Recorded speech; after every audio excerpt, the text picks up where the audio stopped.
आज अपन दूसरा चैप्टर वित्तीय विवरण का अध्ययन करेंगे। सबसे पहले वित्तीय विवरण किसे कहते हैं, अर्थात वित्तीय विवरण का अर्थ डिस्कस करेंगे।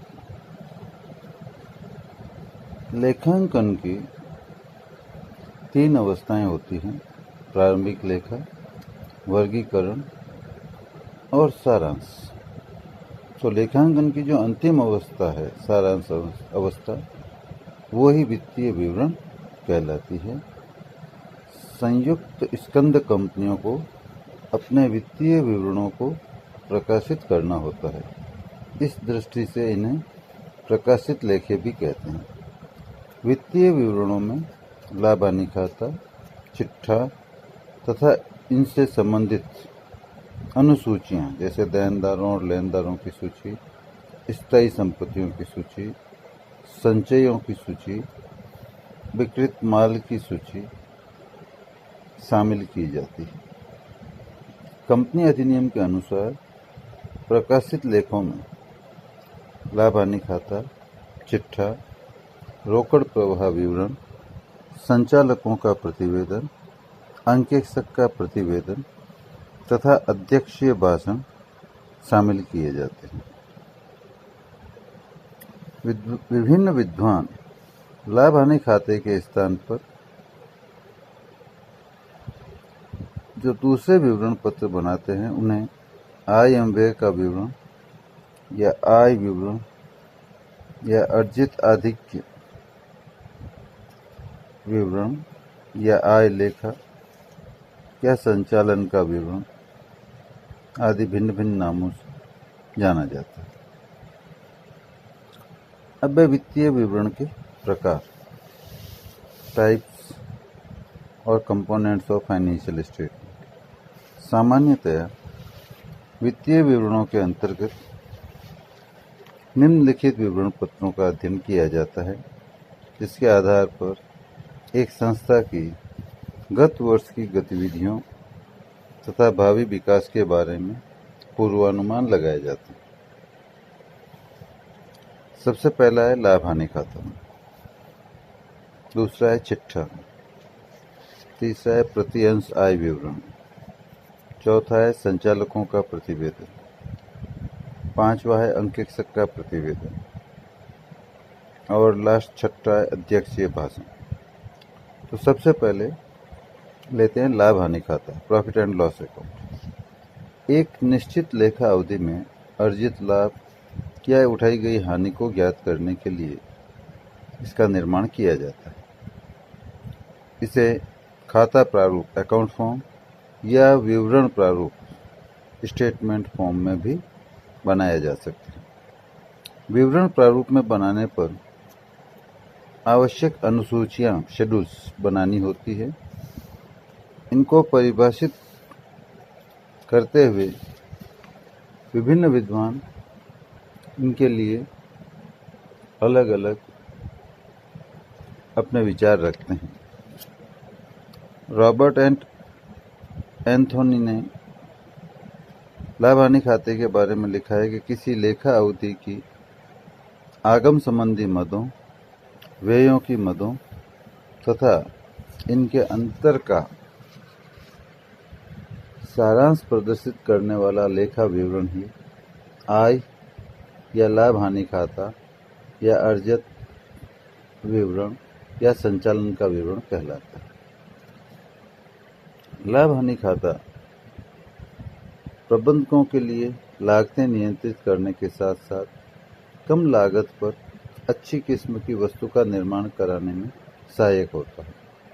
यह विक्रय मूल्य निर्धारण में सहायक होने के साथ साथ लाभार्जन क्षमता बढ़ाने में भी सहायक होता है।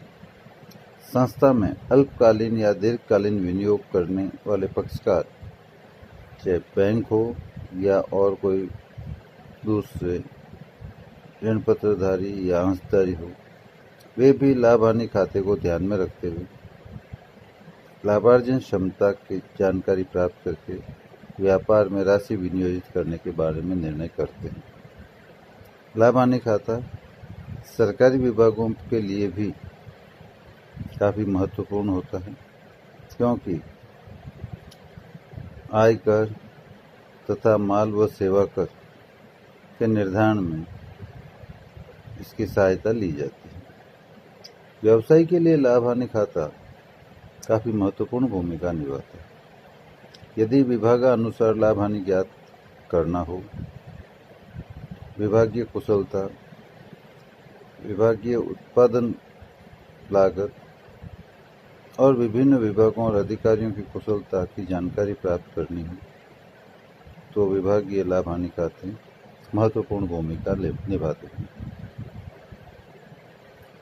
क्योंकि इससे कार्यकुशल जो भी विभागाध्यक्ष या अधिकारी है उन्हें प्रोत्साहित किया जाता है और अकुशल जो भी अधिकारी हैं उन्हें दंडित करने में भी सहायक सिद्ध होता है। लाभ हानि खाते की सहायता से चालू अवधि के आंकड़ों का पिछली अवधि के आंकड़ों से तुलनात्मक अध्ययन करके व्ययों को नियंत्रित और आय को बढ़ाने में सहायता मिलती है। इसके बाद दूसरा है चिट्ठा, बैलेंस शीट।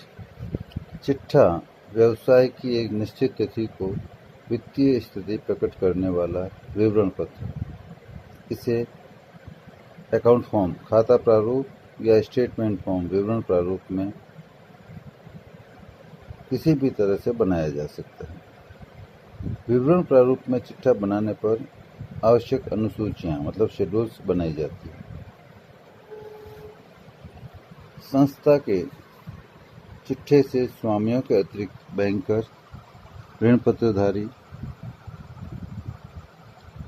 संस्था को अल्पकालीन और दीर्घकालीन आर्थिक स्थिति की जानकारी प्राप्त कर सकते हैं।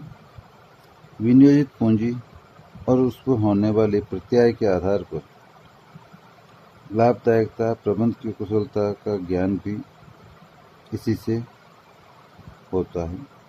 ऋणदाताओं को अपने ऋणों की सुरक्षा का प्रमाण पत्र भी चिट्ठे से प्राप्त होता है।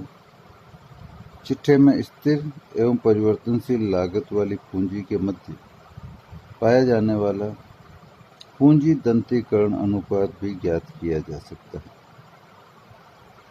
जो अंशधारियों और ऋण पत्रधारियों को कंपनी के वित्तीय स्थायित्व की जानकारी प्रदान करता है। देनदारों से वसूली की जानकारी चिट्ठे से प्राप्त होती है। औसत वसूली की अवधि को बढ़ाना या औसत वसूली अवधि जो पूर्व निर्धारित है उसकी तुलना में ज़्यादा हो गई है या कम हो गई है, इसके आधार पर प्रबंधकीय कुशलता का मूल्यांकन किया जाता है। प्रकाशित लेखे सरकारी योजनाएं बनाने में सहायक सिद्ध होते हैं। चिट्ठे से विभिन्न पक्षों को फायदे होने के साथ साथ इसकी कुछ कमियां भी हैं। संपत्ति पक्ष में प्रदर्शित संपत्तियां पूर्णतया वसूली मूल्य पर प्रदर्शित नहीं होती, इसलिए इनके वास्तविक मूल्य का पता लगाना मुश्किल होता है। संपत्तियों के मूल्य को प्रभावित करने हेतु कुछ मदें जैसे हाश का लेखा, स्टॉक का मूल्यांकन, संदिग्ध ऋणों पर प्रावधान, ये उच्च प्रबंध के निर्णयों पर आधारित होने से वास्तविक मूल्य का पता नहीं लग सकता। मूल्य स्तरों में होने वाले परिवर्तन भी चिट्ठे में प्रदर्शित मूल्यों पर प्रश्न चिन्ह लगाते हैं। चिट्ठे में प्रदर्शित कुछ संपत्तियां काल्पनिक भी होती है, जिनका कोई वसूल योग्य मूल्य न होकर केवल अपलेखन होना होता है। इसी प्रकार कुछ वास्तविक संपत्तियां जैसे प्रबंधकीय कुशलता, मानव शक्ति आदि का लेखांकन भी नहीं होता। अतः चिट्ठे का अध्ययन करते समय इसके गुणों के साथ साथ सीमाओं को भी ध्यान में रखा जाना आवश्यक होता है, ताकि सही निष्कर्ष पर पहुंचा जा सके। इसके बाद तीसरा वित्तीय विवरण है प्रति अंश आय विवरण, अर्निंग पर शेयर स्टेटमेंट।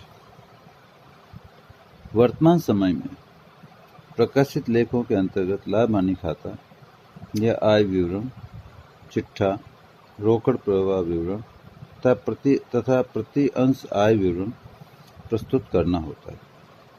प्रति अंश आय किसी कंपनी के अंशों के वित्तीय विश्लेषण में एक महत्वपूर्ण एवं व्यापक रूप से प्रयोग किया जाने वाला माप है। आज के प्रतिस्पर्धात्मक युग में प्रतिस्पर्धी व्यवसायों का तुलनात्मक अध्ययन करने, वर्तमान एवं भावी विनियोजकों को वित्तीय विश्लेषण के लिए महत्वपूर्ण सूचनाएं उपलब्ध करवाने में यह अहम भूमिका निभाता है। प्रति अंश आय विवरण द्वारा प्रदर्शित आंकड़े बहुत कुछ सीमा तक अंश मतलब न्यूमरेटर तथा हर डिनोमिनेटर में प्रयोग होने वाले आंकड़ों की गुणवत्ता पर निर्भर करते हैं। प्रति अंश आय के समंक लेखांकित लाभों पर निर्भर करते हैं, जो स्वयं यथार्थ एवं व्यक्तिपरक लेखा नीतियों के उपोत्पादन बाई प्रोडक्ट्स हैं।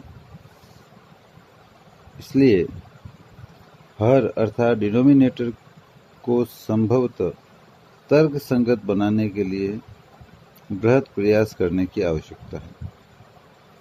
इसके लिए institute of chartered accountant of India ने लेखा मानक 20 निर्गमित किया है। यह लेखा मानक प्रति अंश आय की परिकल्पनात्मक प्रकटीकरण की आवश्यकता को निर्धारित करता है। इसमें प्रति अंश आय को 2 भागों में बांटा गया है, आधारभूत प्रति अंश आय और मंदित या तनुकृत डाइल्यूटेड प्रति अंश आय। प्रति अंश आय की गणना करने के लिए समता अंशधारियों के लिए उपलब्ध लाभ की गणना करनी आवश्यक होती है। यह इस प्रकार से की जाती है। सबसे पहले सेल्स या बिक्री की हुई राशि लिखी जाती है, उसमें से परिवर्तनशील लागत घटाई जाती है, तो उसके बाद प्राप्त राशि को कंट्रीब्यूशन या दत्तांश कहते हैं। दत्तांश में से स्थायी लागतें घटा दी जाती हैं, तो उसके बाद प्राप्त राशि ऑपरेटिंग प्रॉफिट या profit before interest and tax, संचालन का लाभ या ब्याज और कर से पूर्व लाभ कहलाता है। उसके बाद उसमें से ब्याज की राशि घटा दी जाए तो profit after tax, profit before tax आ जाता है, अर्थात कर से पूर्व का लाभ। फिर उसमें से इनकम टैक्स घटा दिया जाए तो प्रॉफिट आफ्टर टैक्स या अर्निंग आफ्टर टैक्स ज्ञात हो जाता है। इस राशि में से पूर्वाधिकारी अंशधारियों को दिया जाने वाला लाभांश घटा दिया जाए तो शेष राशि समता अंशधारियों के लिए उपलब्ध लाभ मानी जाती है। इसके बाद जैसा कि अपन ने अभी डिस्कस किया कि प्रति अंश आय को 2 भागों में बांटा जाता है, आधारभूत प्रति अंश आय और मंदित या तनुकृत प्रति अंश आय। तो आधारभूत या मूलभूत प्रति अंश आय या बेसिक अर्निंग पर शेयर ज्ञात करने के लिए समता अंशधारियों के लिए विद्यमान लाभ जो अपन ने ऊपर कैलकुलेट किया है, उसमें विद्यमान भारित औसत अंशों की संख्या का भाग दिया जाता है, अर्थात बेसिक अर्निंग पर शेयर बराबर profit for equity share holders upon wetted average of equity shares. इस प्रकार प्रति अंश आय ज्ञात की जा सकती है। इसको अपन एक उदाहरण से समझ सकते हैं। उदाहरण आपके सामने है। 31 मार्च 13 को समाप्त वर्ष में हेमंत लिमिटेड के समता अंशों की निम्नलिखित गति थी। भारित अंशों की संख्या ज्ञात कीजिए। मतलब जिसका अपने को भाग देना होता है वो इस उदाहरण से अपन ज्ञात करेंगे। तो इसमें 1 अप्रैल 12 को 10,000 शेयर्स इशू किए, 30/4 को 5,000 शेयर्स इशू किए, 31/7/12 को बाईबैक किए 2,000 शेयर्स, 1/1/13 को इशू किए 7,000 शेयर्स और 31/3 को बैलेंस में है 20,000 शेयर्स। अब इस प्रश्न के आधार पर अपन number of weighted average shares ज्ञात करेंगे।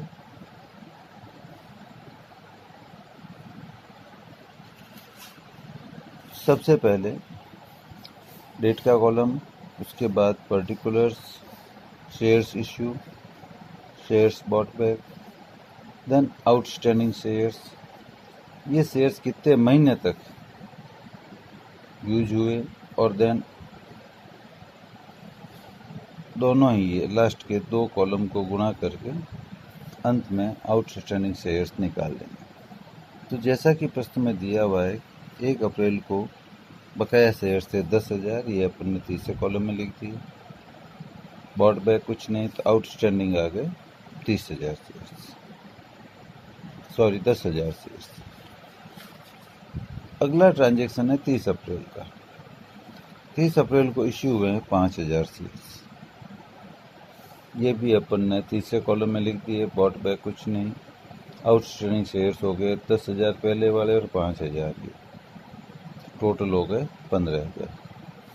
फिर 31/7 को बाई बैक हुए हैं तो लिख दिया 31/7/12 by back of shares. Issue में कुछ नहीं, बाई बैक में 2,000, तो 15,000 में से 2,000 गए, बच गए 13,000 शेयर्स। फिर 1/1/2013 को 7,000 शेयर्स इशू हुए, तो 13,000 थे, 7,000 और इशू हुए, टोटल हो गए 20,000।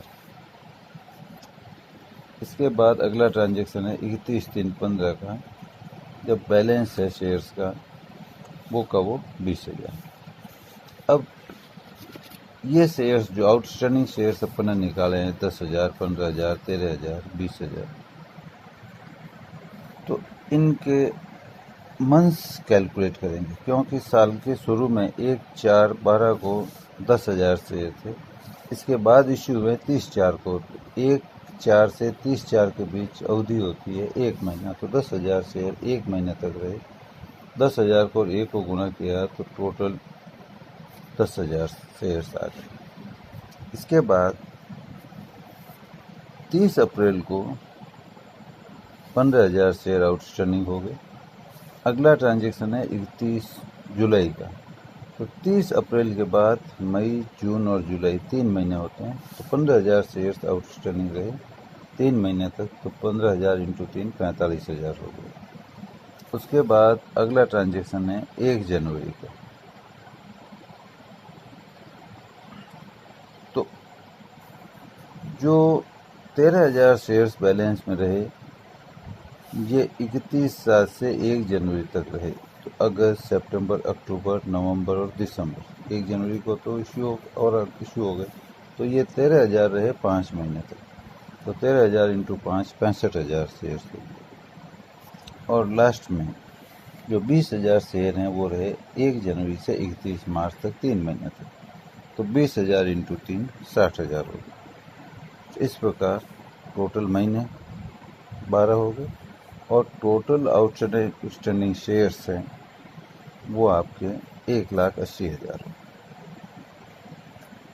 1,80,000 जो total weighted number of shares है उसमें वेट का भाग दिया मंथ्स का 12 का, तो टोटल 15,000 शेयर ज्ञात हो गए। यहाँ ध्यान ये रखना है कि यदि निर्गमित किए गए अंशों में से कुछ अंश पार्टली पेड हैं और कुछ फुल्ली पेड हैं, तो भारित औसत अंशों की संख्या अलग तरीके से ज्ञात की जाएगी, जो अगले उदाहरण में अपन समझते हैं।